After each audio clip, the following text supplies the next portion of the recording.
RPF association के सम्माननीय अध्यक्ष जी, एसोसिएशन के सभी सम्माननीय पदाधिकारीगण, श्रीमान आईजी महोदय तथा यहाँ पर उपस्थित इस विभाग के सभी सम्मानित अधिकारीगण तथा साथी,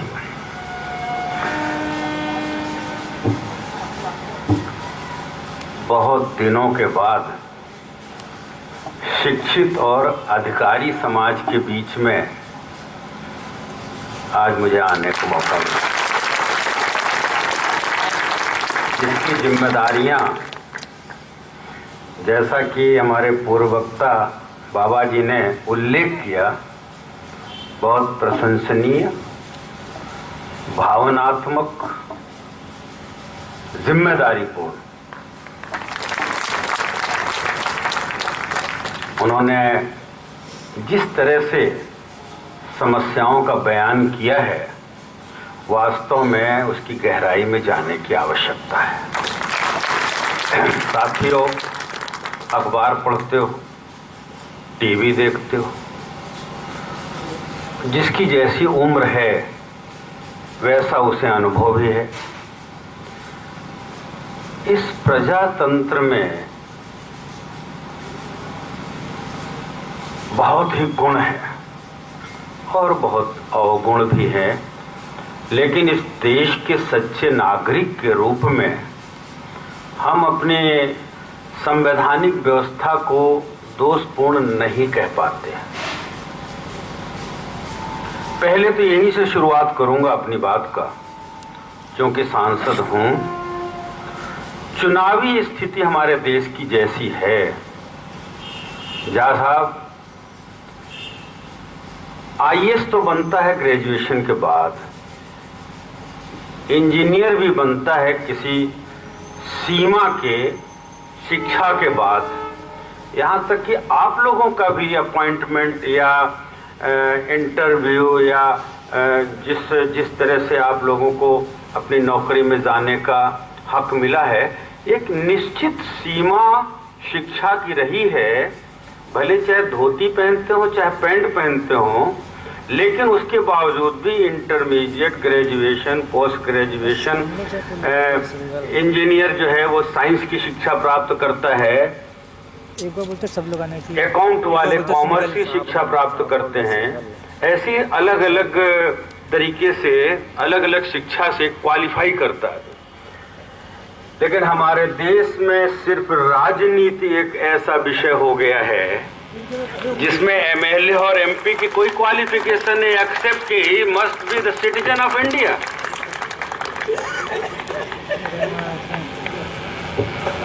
आइदर अंगूठा छाप और पीएचडी।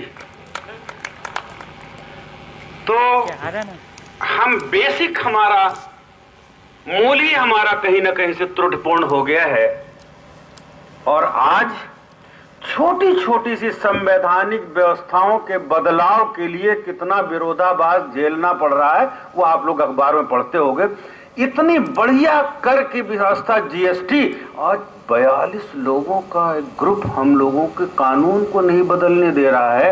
मान्यवर झा जी, अगर कहीं मैं आपकी बात को पार्लियामेंट में रखूं तो पहले तो आपसे यही कहूंगा कि जरा मैडम से आप बात कर लीजिए, इटली वालों से भी बात कर लीजिए, अमेरिका वालों से भी बात कर लीजिए, तब फिर हम संविधान की व्यवस्था के लिए पार्लियामेंट में कोई बात रखें। नहीं तो सुनेगा ही नहीं, और सुनेगा भी तो जा करके अध्यक्ष के सामने कुर्सियों को घेराव कर देता है। हमारी संवैधानिक व्यवस्था, जिसकी भारत के नागरिक के रूप में, भारत में जन्मे के रूप में, भारत की माटी से प्यार के रूप में, हम आज उसकी आलोचना नहीं कर सकते, करना भी नहीं चाहिए। लेकिन जहां पर प्रांतीय व्यवस्थाएं हैं, आप खुद ही सोच सकते हो, हमारा इलाहाबाद, आप लोग देश के कई क्षेत्रों से आए होंगे, बहुत से लोग जो इलाहाबाद के हैं वही जानते होंगे हमारे इलाहाबाद में ही कैसे कैसे विधायक होते और कैसे कैसे सांसद हुआ करते थे। और इन्हीं व्यवस्थाओं के बीच में पता नहीं उनकी क्वालिफिकेशन कितनी है, पता नहीं शिक्षा कितनी है, आज संविधान की रक्षा करने के लिए असंवैधानिक लोग पहुंच जाते हैं। आज जिस चीज का रोना गुंडा चोरी डकैती कत्ल आदि का आप ही कर रहे हैं, जब कातिल ही संवैधानिक रक्षा बनेगा तो कातिलियों को कहां से छोड़ देगा, कातिलों को कैसे छूटेगा।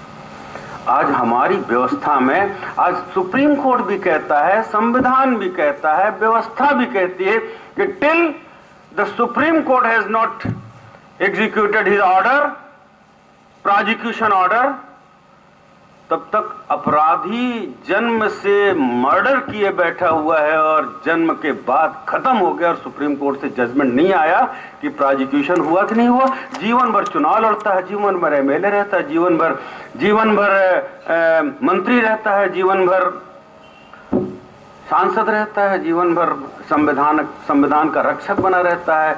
जीवन की रक्षा दूसरों को मारने वाला और संविधान का रक्षक बनता है। ये व्यवस्था का दोष है।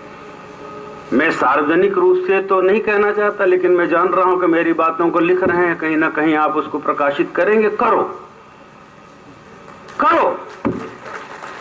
मैं चाहता भी हूं कि करो। मैंने जानबूझ करके ये बात बोली है कि कोई लिख रहा है प्रकाशित जरूर करेगा, क्योंकि मैं कभी कभी घबराया करता हूं कि कुछ बात बोलूं और कुछ बात ना बोलूं, लेकिन मैं जानता हूं कि हम जैसे लोगों के बोलने में शायद आप बोलो तो नहीं लिखेंगे, लेकिन हम बोल देते हैं तो कल लिख जाएगा अखबार में।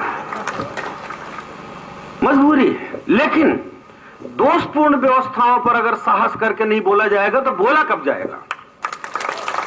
अगर दोषपूर्ण व्यवस्थाओं में अगर साहस नहीं किया जाएगा तो मैं तो पहले शुरुआत यहीं से करना चाहूंगा कि संविधान की ऐसी रचना होनी चाहिए कि जिस तरह से आईएएस की कोई क्वालिफिकेशन, बेसिक क्वालिफिकेशन रखी गई है, तो आईएएस को रूल संवैधानिक व्यवस्था पर सरकार करती है, तो सरकार के अंग की भी कोई ना कोई बेसिक क्वालिफिकेशन जरूर बननी चाहिए। कलुआ अक्षर भैंस बराबर। हम हाई स्कूल भी नहीं, इंटर भी नहीं, 8वीं भी नहीं पढ़े, 5वीं भी नहीं पढ़े, लेकिन एमएलए हो गए, एमपी हो गए, मंत्री बन गए। अब बताइए कैसे आईएएस और आईपीएस को हम उसको क्या समझाएंगे। वही जो समझाएगा वही समझना पड़ेगा, वो जो समझाएगा वही समझना पड़ेगा, मजबूरी है। तो इसलिए कहां से गलती हो गई। शादी भी करो तो अगर जोड़ा ठीक नहीं है तो जीवन भर दुख होता है, जीवन भर तकलीफ होती है। इसलिए इसी तरह से जैसे शादी में अच्छा वर और अच्छा कन्या, अच्छा जोड़ा बन जाए तो जीवन कितना सुखी रहता है, और वहां जोड़ा ठीक नहीं है, रोज परिवार में दिक्कतें आती हैं। ऐसी व्यवस्था हमारे देश की है। मानवर बाबा जी, अगर मैं ये कहूं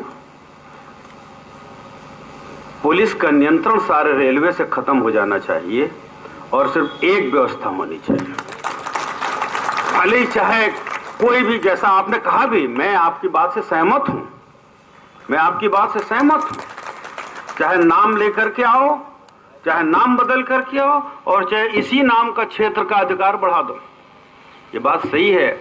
आरपीएफ, रेलवे प्रोडक्शन फोर्स,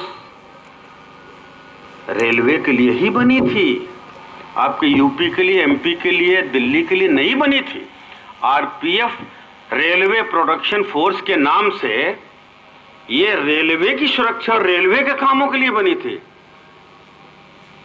और मैं तो यहां तक सहमत हूं कि अगर आपको लिखनी हो तो कल से अखबार में लिख दो कि देश में एक सरकार और एक पार्टी की सरकार ही होनी चाहिए, प्रांत की और केंद्र की दो सरकारें ही नहीं होनी चाहिए। केंद्र में जिसकी सरकार हो, वही उत्तर प्रदेश हो, मध्य प्रदेश हो, एक सरकार। जब तक देश में एक शासक नहीं होगा, अनेकों शासक हो जाएंगे, तो अलग अलग राग, अलग अलग डफली। यही तो हो रहा है पूरे देश में, और यही होता चला जा रहा है। आज जिन व्यवस्थाओं का शिकार हमारा समाज और हमारा देश हो गया है, उन व्यवस्थाओं में अब परिवर्तन कैसे हो।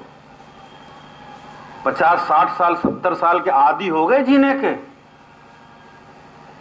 और 50, 60, 70 साल से जैसी आदतें बन गई, जैसे संस्कार बन गए, जैसे दिमाग में जो भर दिया गया, चाहे गार्जियंस ने, चाहे शिक्षकों ने, चाहे वातावरण ने, वही बातें अब दिमाग में चल रही हैं। और इसी बीच में जीना भी है, इसी बीच में बच्चों को भी जिलाना है, इसी बीच में शिक्षा भी देना है, इसी बीच में जीवन को जितना ऊपर ले चल सकते हैं ले चलना है। मैं तो इस बात का पालक पोषक हूं, मानी नहीं जाएगी, लेकिन मैं तो चाहता हूं देश की चुनाव व्यवस्था बदले, देश की क्वालिफिकेशन व्यवस्था हर पदों के लिए सीमित कर दिया जाए, और जब ऊपर से चलेंगे तब हम नीचे को सुधारेंगे। एक जमाने में, नेता का नाम तो नहीं लूंगा, किसी ने कहा था कि भ्रष्टाचार ऊपर से चल रहा है। 2-4-5 साल पहले मैंने वहां जवाब दिया, नहीं, भ्रष्टाचार ऊपर और नीचे दोनों से चल रहा है, अकेले ऊपर से नहीं। खैर, ये विषय दूसरा हो गया। मैं इस बात पर आना चाहता हूं, आरपीएफ और यूपी पुलिस और प्रांतीय पुलिस, जिसके बीच में जो भेदभाव है, अगर ये दो में मर्ज करके एक कर दिया जाए तो संभवतः हम प्रशासनिक कार्यों में सफल हो सकते हैं। जो दिक्कतें हैं वो काफी दूर हो सकती हैं। लेकिन बाबा जी, रेलवे की भी हद भी बाउंड्री नहीं है कोई। आप सिर्फ रेलवे लाइन से कहीं कहीं पर खंबे गड़े दिखते हैं कि यह रेलवे की जमीन है, इसके अंदर है। अगर प्रांत में कोई बदमाश बदमाशी करता है और आपके खंबे के अंदर हो जाता है तो वहां का आदमी बोल देता है, नहीं, ये रेलवे ज्यूरिस्डिक्शन का है। जैसे दो थानों के बीच में बाउंड्री नहीं है, सिर्फ सड़क या मेड़ थानों की बाउंड्री में आता है, तो एक थानेदार अपने को जिम्मेदारियों से बचाने के लिए कह देता है, मेरे थाना क्षेत्र का नहीं है, दूसरे थाना क्षेत्र का है, वहां चले जाओ, वहां जाओ। शिकायत करना हो तो, न्याय मांगना हो तो, लिखा पढ़ी करवाना हो तो। वही हाल यहां भी एक दिन अगर हो जाएगा, अगर आपकी दोनों व्यवस्था समाप्त कर दी जाए, एक व्यवस्था का पालन पोषण किया जाए, तो भी एक समस्या एक दिन आएगी।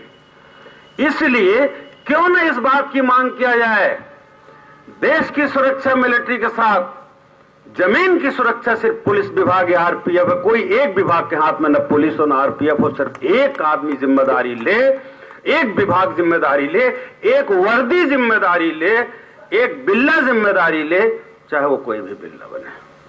वरना आपकी इस समस्या के समाधान के बाद फिर दूसरी समस्या उस दिन खड़ी हो जाएगी। प्रांत में कोई लॉ एंड ऑर्डर का समस्या आएगा, रेलवे को ऊपर थोप देगा। रेलवे में 1 फीट या 10 फीट के भी अंदर उधर कोई चला गया तो रेलवे भी जिम्मेदारी से भागने लगेगा, चाहे विभाग कोई भी हो। वो कहेगा मेरे रेल विभाग के अंदर नहीं है, क्राइम तो उधर हो गया। ये जो बीच की रस्साकसी है, इसका अंत तो कहीं होना नहीं, और अंत कहीं दिखता नहीं है। कैसे करेंगे आप?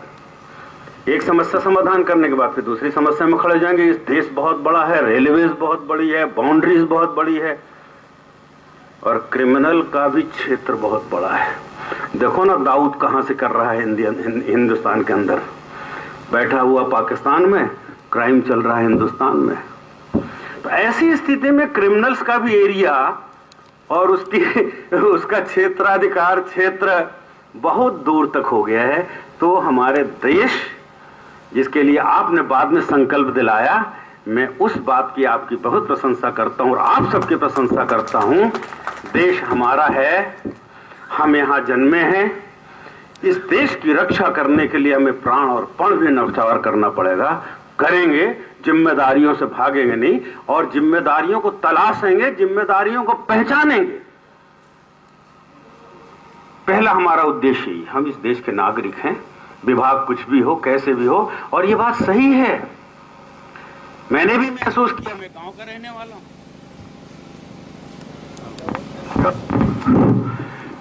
का रहने वाला हूं, Manikpur railway station, central railway का शंकरगढ़ के बाद रेलवे स्टेशन है, मैं वहीं जन्मा हूं।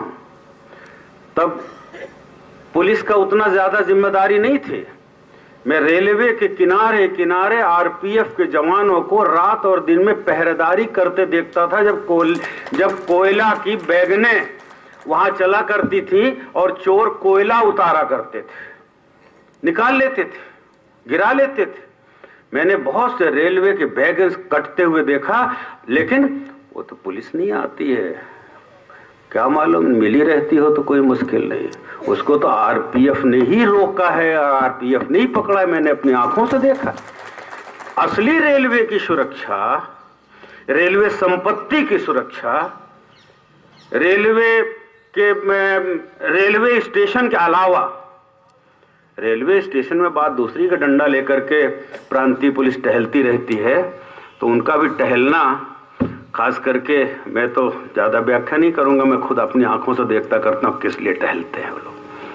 लेकिन वास्तव में रेलवे और रेलवे की संपत्ति, कल को कोई भी कहीं एक्सीडेंट हो जाता है तो मैंने देखा है कि आरपीएफ के जवान मुझको रातों दिन मेहनत करते दिखे हैं। पुलिस जवान सिर्फ सामान की रक्षा कर दें बात दूसरी है, या ऐसे पहुंच जाए बात दूसरी है, थाने से भी पहुंच जाए बात दूसरी है, लेकिन जो आरपीएफ जिम्मेदारी निभाती है वो पुलिस विभाग के लोग नहीं निभाते हैं।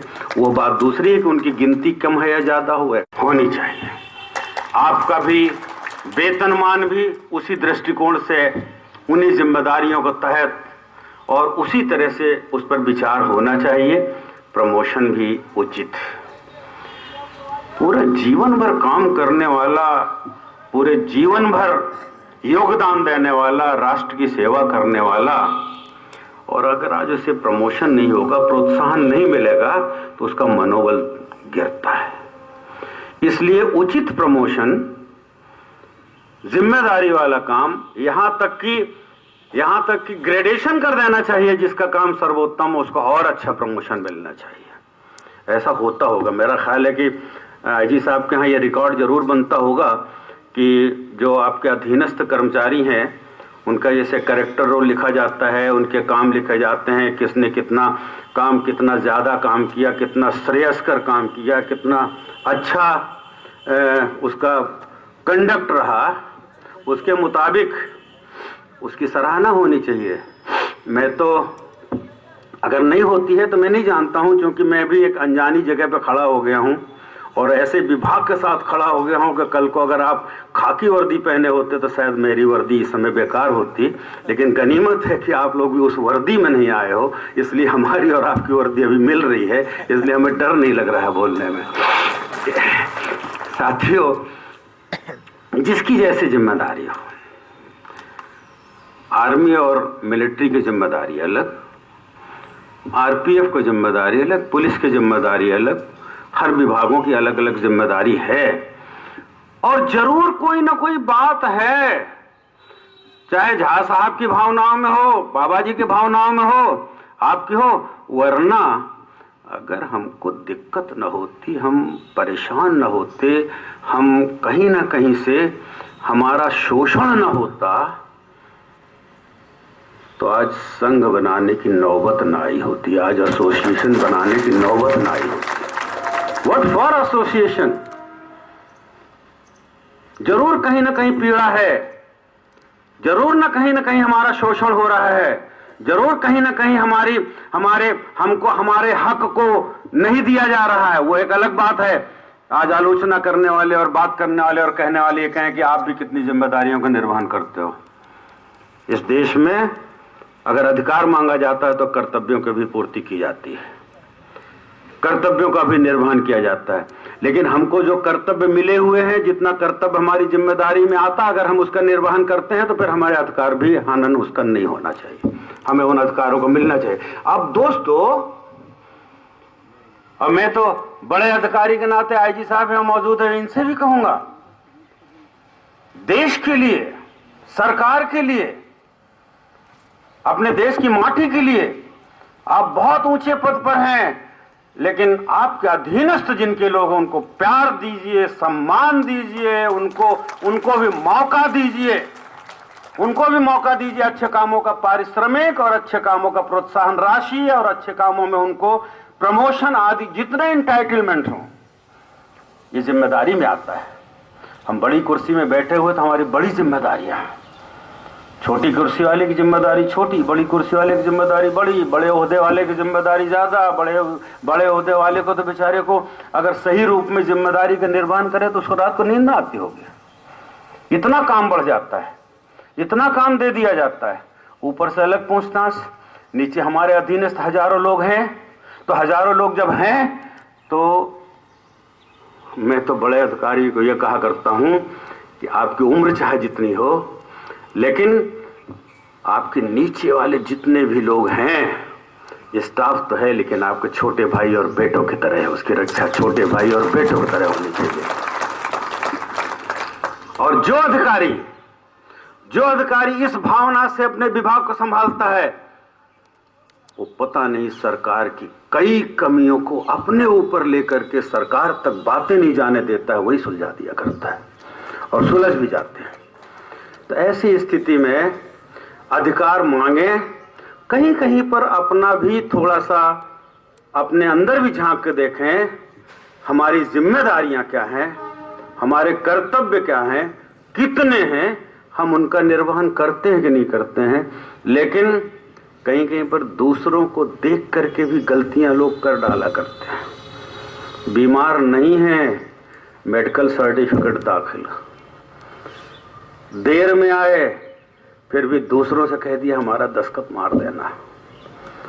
कहीं कहीं पर अपने से गलती हो गई तो दूसरों को जिम्मेदारी दे दिया कि ये मेरी गलती नहीं, उसकी गलती। साहस रखें। आज की स्थिति तो ऐसी हो गई है कि हम में भी अवगुण है और हम पहचान नहीं पाते, हम उन पर झांकते नहीं हैं और उनकी तरफ देखते नहीं हैं। तो हम अधिकार तो मांगे बाबा जी, लेकिन कुछ ना कुछ कर्तव्य से उसको जरूर रिलेट करते हैं। वैसे मेरा कोई दोष नहीं है, मैं कोई आरोप नहीं लगा रहा हूं, एक सार्वजनिक चर्चा होती है अधिकार और कर्तव्य के बारे में। जहां कहीं भी कोई बात होती है अधिकार मांगते हैं। आपका एसोसिएशन तो जिन्यून बात कर रहा है। हमने बहुत से एसोसिएशन देखे हैं। बंगाल में तो सिर्फ इतने कहते हैं देते हो बे। बंगाल के एसोसिएशन तो सिर्फ कहते देते हो बे, तुम्हें देना ही पड़ेगा, हम कुछ करें चाहे ना करें। आज नगर निगमों में सफाई कर्मचारी सफाई करें चाहे ना करें, वेतन देना होगा, नहीं तो झाड़ू लेकर के अधिकारियों के सर पे खड़े हो जाते लोग। ये स्थितियां भी हैं। आपका विभाग तो जान देने के लिए तैयार है और रहता है। आपका विभाग तो जान पे खेल करके भी सुरक्षात्मक कार्य करता है लोगों के लिए। वो बात दूसरी है, एक मछली तालाब गंदा कर देती है तो ऐसी स्थिति में 1 2 4 ऐसे हो सकते हैं, उससे इंकार नहीं करना चाहिए। लेकिन अच्छे लोगों को मिलकर के तलाशना चाहिए, कुछ को भी सिखा लें, गलतियों को संभलवा लें, ताकि हमारा विभाग उसके ऊपर कोई दाग न लगने पाए। ये हमारी जिम्मेदारी में आता है। हम उसको सिखाएं, समझा लें, कहें हमारी नमक रोटी है ये नौकरी। हम अच्छी नौकरी में ऊपर हों नीचे हों, किसी भी पद में हों, आखिर हम जो पारिश्रमिक वेतन पाते हैं हमारा परिवार का पालन पोषण होता है। और मैंने बहुत से लोगों को देखा, माफ करना, बहुत से लोगों को देखा, बहुत अच्छे अच्छे अधिकारी जो ईमानदारी से और जिम्मेदारी से काम करते हैं, उनका परिवार बड़ा सजा सजा मिलता है, उनकी पीढ़ी बड़ी सुसज्जित मिलती है। और मैंने ऐसे भी लोगों को देखा है, आईएएस तो हैं, बेटा हाई स्कूल भी नहीं पास कर पाता। इसके माने होता है कि कर्म कुछ है, फल कुछ है। तो इसलिए मैं आप लोगों से ये जरूर कहूंगा, मैं पता नहीं आप लोग सब मुझसे ज़्यादा उम्र के हैं कि मुझसे कम उम्र के हैं, लेकिन मैं थोड़ी सी जीवन की शैली में ये बात ज़रूर कहूँगा कि जिम्मेदारी और ईमानदारी से काम करने वाले को कोई नहीं पाएगा। उसकी सराहना हो या ना हो, उसकी गणना हो या ना हो, लेकिन एक न एक दिन आज हमारा प्रधानमंत्री देख लो, चाहे जितना विरोध उसका हो रहा हो भी रहा है, लेकिन उसके ऊपर कोई दाग नहीं लगा पा रहा है, उसके ऊपर कोई आंच नहीं लगा पा रहा है। उदाहरण आपके सामने ही है। नरेंद्र मोदी जैसा प्रधानमंत्री बहुत दिनों के बाद देश को मिला है। उपस्थित साथियों, आप लोगों का तो मत तो बहुत गोपनीय ढंग से पढ़ते हैं, डाक से पढ़ते हो, जैसे भी पढ़ते हो, लेकिन इतना निवेदन अनाधिकार ही सही आपसे मैं जरूर कहूँगा, हो सके देश की तो रक्षा करना ही, रेलवे की रक्षा तो करना ही, लेकिन अगर हो सके थोड़ा सा भी जगह मन के अंदर हो तो नरेंद्र मोदी को भी बचा के रखना। देश की आवश्यकता है, समाज की आवश्यकता, आज की आवश्यकता इस देश के लिए है। मेरे साथियों, मैं भी ज्यादा बोल गया झाजी की तरह, लेकिन मुझे आपसे सहानुभूति है।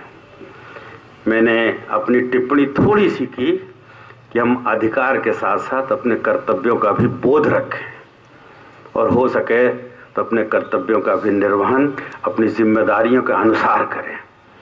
मैं एक व्यवस्था के लिए सहमत हूँ, चाहे वो राष्ट्रीय व्यवस्था हो, चाहे रेल की व्यवस्था हो, चाहे जैसी भी व्यवस्था हो, अलग अलग वर्दी, अलग अलग बिल्ले, अलग अलग डिग्रीज, खास करके आप जैसी जिम्मेदारी के कामों में मेरी सहमति तो नहीं है, लेकिन मैं अकेले उस व्यवस्था को बदल भी नहीं सकता हूँ। लेकिन मैं अध्यक्ष जी और आप सभी को आज एक न्योता दिए देता हूँ, किसी न किसी को जिसको बोलोगे आप पे वहां से सूचित कर दूंगा, मैं आपकी समस्याओं को लोकसभा में रखूंगा। और जिस दिन मेरा नंबर आएगा, जिस दिन मेरा लोकसभा में बात रखने का मुझे समय मिलेगा, अगर कोई भी संकेत मुझे देंगे तो मैं वहां से फोन से बता दूंगा कि इस समय आप अपनी पैरवी और आपकी समस्याओं को लोकसभा में व्यापक रूप से, ताकि पूरा देश देखे। और मैं चाहूंगा हमारा राष्ट्रीय हित की रक्षा होनी चाहिए। मैं चाहूंगा समस्याओं का समाधान भी होना चाहिए, और मैं चाहूंगा कि किसी का हक मारा नहीं जाना चाहिए। बहुत बहुत धन्यवाद।